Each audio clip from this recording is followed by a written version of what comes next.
তোমার বয়স যদি 18 থেকে 28 হয়, এই ভিডিওটা মন দিয়ে দেখো, কারণ সত্যি তোমার কপাল খুলে যাবে। শোনো, মরীচিকা আর অবহেলার মধ্যে কোনো পার্থক্য নেই। মরীচিকা যেমন ধীরে ধীরে লোহাকে ক্ষয় করে, ঠিক তেমনি অবহেলা মানুষকে ভেতর থেকে ক্ষয় করে ফেলে। 2 হাত দিয়ে হয়তো একসাথে 10 জনকে মারা যায় না, কিন্তু 2 হাত দিয়ে যদি মন থেকে চেষ্টা করা যায়, তাহলে একসাথে 100 জনের মনও জয় করা সম্ভব। প্ল্যান করে ঠকানো যায়, কিন্তু মনে রেখো, প্ল্যান করে কখনো ভালোবাসা যায় না। একজন শিক্ষক ক্লাসে এক মেয়েকে জিজ্ঞেস করলেন, মা, তোমার কি বিয়ে হয়েছে? মেয়েটি লজ্জা পেয়ে উত্তর দিল, জি স্যার, আমার একটা 2 বছরের ছেলে আছে। শিক্ষক হঠাৎ উঠে দাঁড়ালেন, হাসি মুখে বললেন, আজ আমরা আমাদের প্রিয় মানুষদের নাম জানব। মাগো, আজকে তুমিই শিক্ষক। এই নাও চক আর ডাস্টার। বোর্ডে গিয়ে তোমার জীবনের সবচেয়ে প্রিয় 10 জন মানুষের নাম লিখে দাও। মেয়েটি বোর্ডে লিখল বাবা, মা, স্বামী, সন্তান, বন্ধু, আত্মীয় আর কিছু কাছের মানুষদের নাম। শিক্ষক বললেন, এদের পাশে তাদের পরিচয় লিখে দাও। লেখা শেষ হতেই শিক্ষক বললেন, এবার 10 জনের মধ্য থেকে 5 জনের নাম মুছে দাও। মেয়েটি একটু ভাবলো, তারপর প্রতিবেশী আর কিছু ক্লাসমেটের নাম মুছে দিল। শিক্ষক আবার বললেন, আরো 3 জনের নাম মুছে দাও। মেয়েটি এবার থমকে গেল, হাত কাঁপতে লাগলো।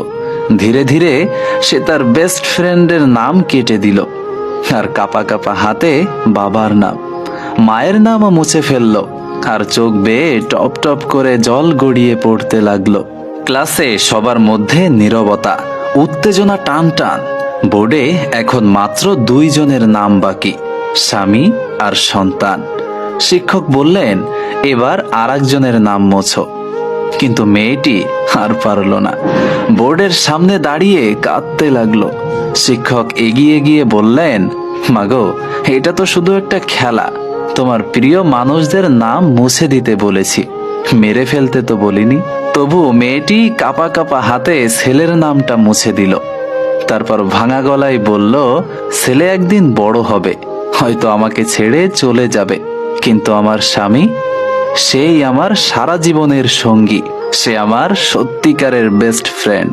এই ছোট খেলা মেয়েটাকে এক বড় শিক্ষা দিল।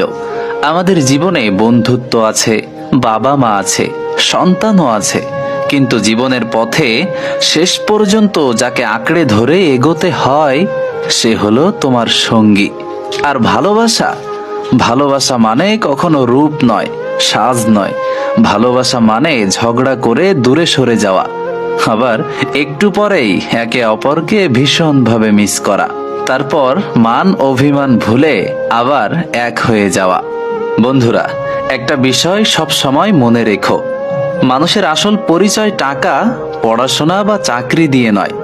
মানুষের আসল পরিচয় তার ব্যবহার দিয়ে। তুমি হয়তো অল্প শিক্ষিত, হয়তো তোমার কাছে বড় কোনো ডিগ্রি নেই, কিন্তু যদি মানুষের সঙ্গে সুন্দরভাবে কথা বলতে পারো, তাহলেই তুমি অন্যদের হৃদয়ে জায়গা করে নিতে পারবে। আমাদের জীবনে 2 ধরনের মানুষ আসে, একজন আসে শেখাতে, আর একজন আসে শিখতে। শিক্ষক হোক বা ছাত্র, বাবা হোক বা সন্তান, প্রত্যেকেই আমাদের জীবনে কোনো না কোনো শিক্ষা দিয়ে যায়। তোমার বয়স যদি 18 থেকে 28 হয়, তবে এটা তোমার জীবনের সবচেয়ে গুরুত্বপূর্ণ সময়। এই সময়টাই তুমি চাইলে নিজের ভবিষ্যৎ গড়ে তুলতে পারো। আবার অবহেলা করলে পুরো জীবনটাই নষ্ট হয়ে যেতে পারে। ভালো কাজ করলে হয়তো সঙ্গে সঙ্গে ফল পাবে না, কিন্তু বিশ্বাস করো, একদিন না একদিন সেই ভালো কাজ তোমার জীবনে ফিরে আসবেই।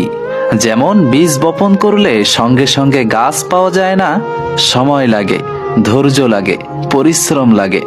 একটা কথা মনে রেখো, সবার সামনে বুদ্ধিমান হয়ে দেখানোটা বড় কথা নয়। সত্যিকারের বড় কথা হলো সবার অগোচরে মানুষের পাশে দাঁড়ানো। যখন কেউ বিপদে আছে, তখন সাহায্যের হাত বাড়িয়ে দেওয়া। তুমি যদি এমন একজন হতে পারো, তবে তোমার নাম কারো হৃদয় থেকে কোনোদিন মুছে ফেলা যাবে না। তুমি যদি সত্যিকারের কাউকে ভালোবাসো তাহলে তাকে বারবার প্রমাণ করার দরকার নেই। তাকে সম্মান দাও, সময় দাও, কারণ ভালোবাসা শুধু কথাই নয়, ভালোবাসা প্রমাণ হয় কাজে। আর শেষে একটা কথাই বলতে চাই, কোনো সম্পর্ককে মরিচা ধরতে দিও না, কারণ সম্পর্ক নষ্ট হয় না একদিনে। ধীরে ধীরে অবহেলা, অবিশ্বাস আর উদাসীনতার কারণেই সম্পর্কগুলো ভেঙে যায়। যদি ভালোবাসা বাঁচিয়ে রাখতে চাও তাহলে প্রতিদিন একটু যত্ন নাও, একটু সময় দাও। এটাই হলো জীবনের আসল রহস্য।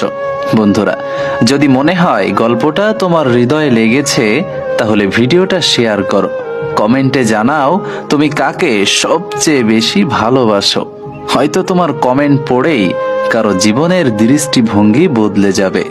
বরাবরের মতো ভিডিওর শেষে একটা কথাই বলি, প্রিয় বন্ধু, ভালো থেকো সব সময় এবং নিজের যত্ন নিও, কেমন?